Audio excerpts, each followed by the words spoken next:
A friend of mine was driving down the road one day when suddenly he saw it, the dreaded check engine light. Great. Money was tight, so instead of taking the car in, he chose the DIY option. He stopped at the auto parts store because they've got that diagnostic gadget that taps into your system and tells you what the light is supposed to mean. Low oil pressure, they told him. So he bought some oil and topped it off and thought, this is such a good deal.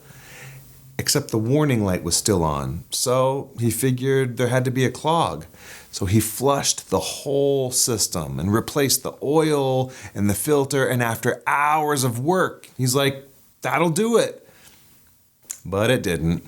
And then he had a flash of brilliance. It's the oil pump. The system is clear, but the pump isn't pushing it through. So back he goes to spend more money on the oil pump. He replaces the pump, replaces the filter, replaces the oil again. Light's still on. At this point, he's done. He takes the car to the shop and he tells the mechanic everything he's already done, and he sits down in the waiting room. After 10 minutes, the mechanic comes back and says, "Your car's fine, you've got a bad sensor."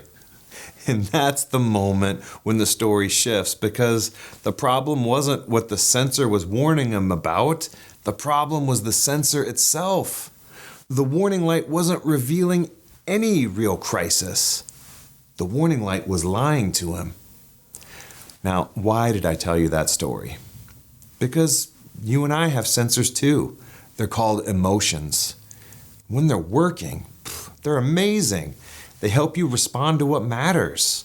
Emotions help you love, grieve, connect, avoid danger, and celebrate what's good. But sometimes they misfire. Sometimes they're overly sensitive. I know someone who deals with that, not me, of course. Sometimes emotions are actually reacting to something that isn't happening in real time. Sometimes they're just not reliable in the moment. So today's question isn't, are emotions real? Of course they're real. Emotions are real. The question is, can our emotions be trusted?